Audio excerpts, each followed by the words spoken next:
Hey there, it's Anonymous Tea, where we spill the tea anonymously. Hello, everyone. Hello, YouTubers. Hope you guys are all having an amazing day today, sending good vibes, sending positivity, sending blessings, and good energy to each and every single one of you. Thank you so much for tuning in. So, anything I say is alleged and in my very, very personal opinion. This is for entertainment purposes only. None of this is personal. The Copyright Act of 1976 is in the description box. Some meat and potatoes, some housekeeping items. It is free to follow me. Free to follow me on this channel, Anonymous Tea. Free to follow me on my other channel, Anonymous Tea Podcast. There is new content over there. Follow me on the Tickety Talk at Anonymous Tea Podcast. Free to follow me on the Instagram. On the Instagram, he's at Anonymous Reality Tea. Free to share everywhere. Free to like the video so it gets out to the algorithm. Free to share with your family, your friends, and your foes, and coming or going, hit the like button. So today we are talking some highlights from what has happened thus far today at Bravocon.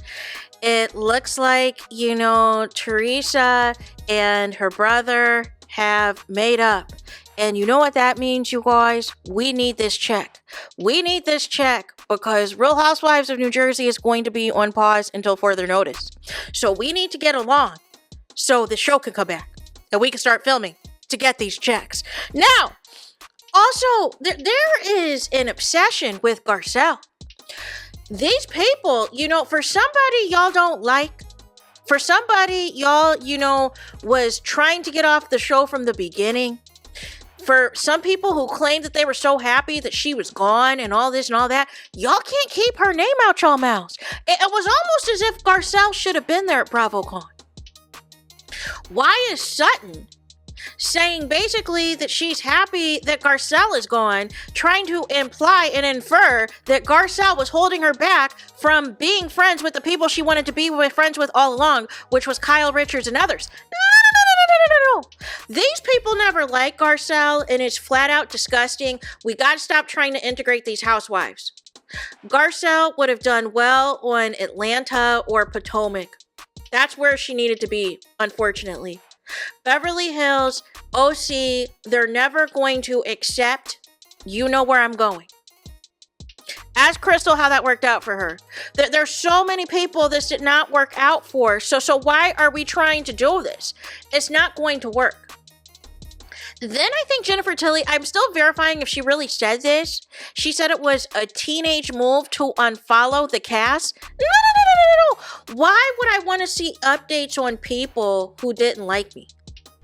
Why would I follow people who do not like me so then when I refresh my Instagram page, I am getting alerts on these same people who didn't like me and played in my face? No. And now all of a sudden, Kyle Richards wants to talk about the things she didn't want to talk about when Garcelle asked her. No. So then you guys, Real Housewives of Atlanta as it pertains to Nene Leakes. There was a question where Andy Cohen was asked, okay, who would you make up with first? Kathy Griffin, Nene Leakes, or Bethany Frankel? And Andy Cohen said that actually him and Kathy Griffin emailed each other a few days ago. He said that him and Nene Leakes texted each other a few months ago.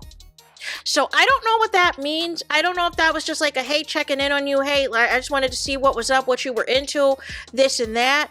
And we still really not fooling with you like that. I don't know what that means. But I said in the previous video, Nene, resolved her lawsuit with NBC Universal and everybody. She's been hosting red carpet. She's been working for NBC Universal. She was offered a spot on the Traitors cast.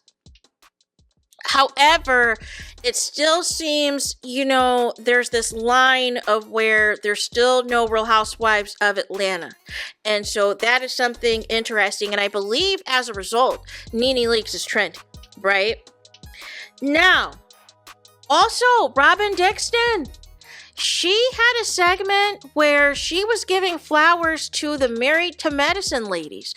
And specifically telling Dr. Simone, hey, listen, looky here. I like the fact that even though y'all have mess and y'all have drama, y'all have done y'all best to try to keep these marriages intact, and y'all still tried to find a way to come, back with the friendship. That was giving, listen, On the housewife shows, we let these shows get to us. We end up getting divorced. We let these friendships let these shows ruin our friendships and all of this and all of that. So I commend you, Married to Medicine, for still staying with your husband. But Simone was like, no, not quite. Because, listen, there are still people who go too far with discussing our husbands, and we need to cut that out, and we need to keep the drama in-house of whatever is going on with us.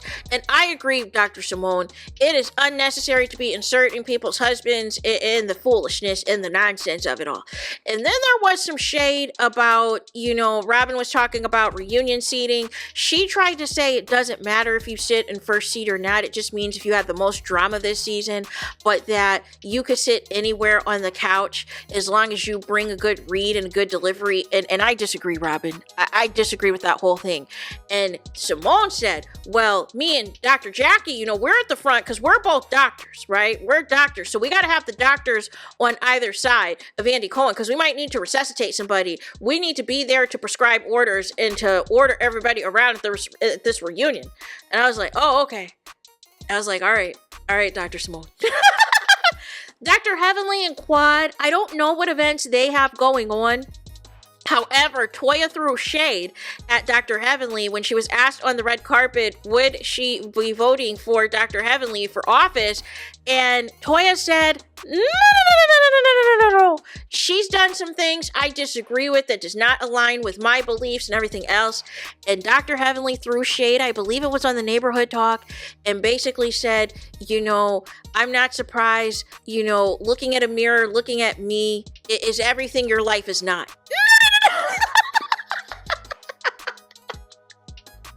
These people are insane. These people are insane and out of order, you guys. But none of the less, we got to get to Potomac because Potomac is the marquee highlight. It is center stage. It is all of the things.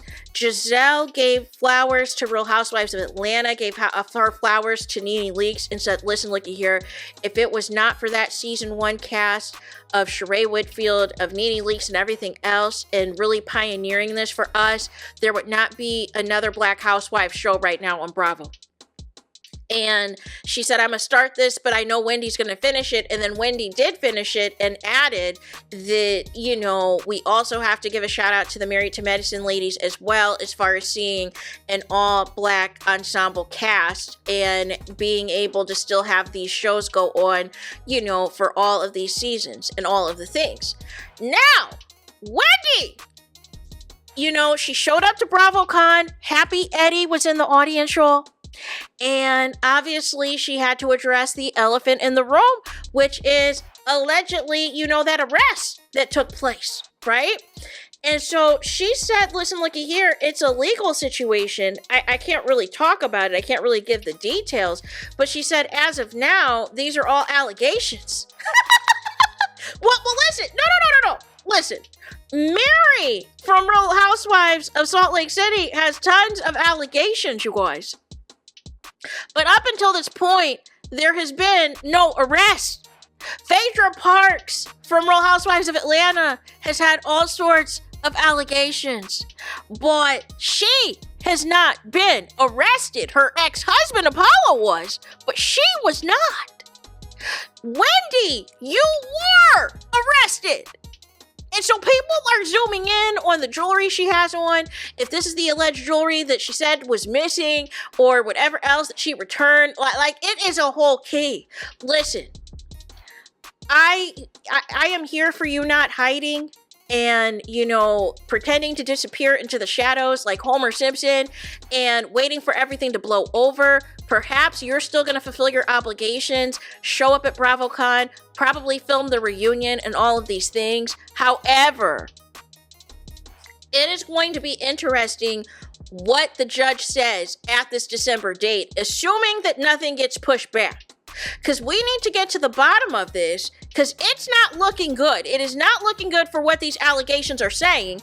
And Vicky Gobbleson, like I had mentioned a few weeks back, was on Carlos King, basically dragging Wendy, saying that you're not getting away with this, and that people do not insure their jewelry of the tune of 57 items. It's no more than 10 usually.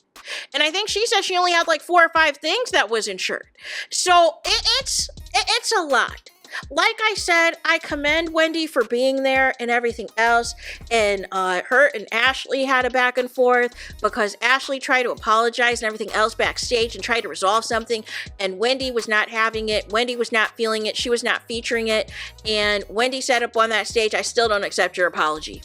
And then I think, Giselle was about to chime in, and she was like, listen, look at here. Like, I don't even need you to chime in, Giselle. Don't defend your friendship with Ashley on my account. And I was like, oh! I was like, okay. Now, 2 other things we got to get to. We got to get into Monique and Giselle, you guys, because there was a conversation about how is everything going to pan out. And Monique looks great. She looks fabulous.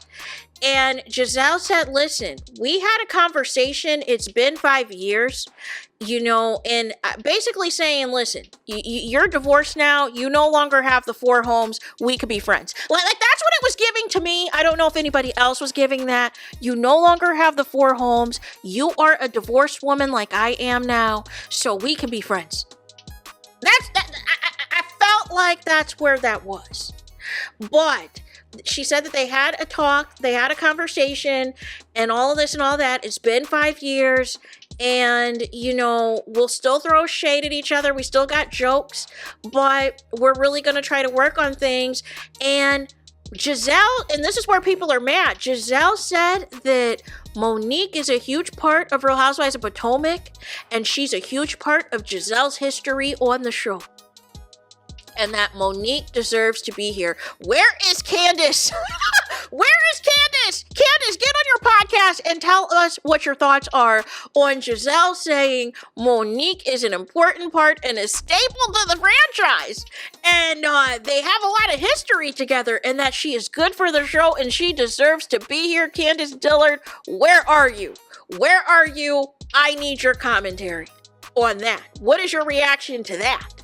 Because I was like, did HE freeze over? Because I could have sworn Giselle hated Monique's guts. But then I realized Monique is no longer married to Chris Samuels. Monique no longer has the 4 homes. Monique is a divorced woman, just like Giselle is a divorced woman. So it is even an equal playing field. Monique was asked whether or not she was seeing anybody or whatever else. I don't know if they were going to try to resurrect the trainer rumor, but Monique said she's just focusing on co-parenting, and that's where she's at. So that'll be interesting too. If, if and when she reveals if she's dating somebody or not, or whatever else. However, now we got to get to the main event. The main event was the trailer, the mid-season trailer for Real Housewives of Potomac. And again, it's some back and forth. It's it looks really good. Mauricio makes an appearance and everything else. They're questioning Tia's accent and everything else. But y'all, the meat and potatoes, the showtime, the prime time of it all was the return of the Grand Dame. The showtime, the marquee was about Karen Huger. So they show immediately the cameras right then and there at the courthouse when she is released. And they asked how she's doing and everything else from the SUV. It shows her coming home, hugging, the Black Bill Gates and everything else, and back into her home. And guess who makes a house visit? Guess who makes a house call? Guess who was on an immediate private jet from New York to Potomac, to the DMV? Guess who went there? None other than Andy Cohen. And I had to think to myself, I said, has he ever done this before? Because what he did, what I remember him doing on Beverly Hills with Kim Richards was, I believe she had a relapse or there was some issue she couldn't do the reunion. And I remember Andy Cohen doing a sit down with her. However, it was a part of the reunion coverage or something like that, or something after the reunion. I believe this was back in season 1, right? This is different to where it seems like the cameras picked up and continued rolling the moment that Karen Huger got out of jail. And this is potentially going to be a part of an actual episode, is what it looks like. Because as far as I'm concerned, I don't believe the reunion has aired yet. Or that they filmed the reunion yet, excuse me. So if that is the case, this will be unprecedented of Andy Cohen actually being a part of an actual episode on a housewife franchise, which tells me and should tell you how much they value Karen Huger to Potomac. They consider, and I've said it time and time again, they consider Giselle and Karen as the anchors of that show. And basically, the clip showed Karen Huger saying, "I'm here to talk about my addiction." And then the screen goes black. Then it fades to black, y'all. I think it is going to be a great season. Also, we see how Monique integrates with the group and everything else as well. But I am excited for Karen Huger's return. And I know some people are going to be mad. They're going to feel a certain way. Karen Huger did this. She did that. She needs to be held accountable and da-da-da-da-da-da. Y'all. The way the crowd cheered for Karen Huger and seeing Karen Huger, there are some diehard fans. Listen, y'all can say whatever y'all want on the internet and hold people to these moral standards and these moral codes. But the bottom line is this. All these people signed up for reality TV. All these people signed up to be messy. All of them got skeletons in their closet. Some are more savvy than others in protecting their skeletons and everything else. Karen's got exposed, right? Karen's got exposed, but now it is time to see how she is going to move.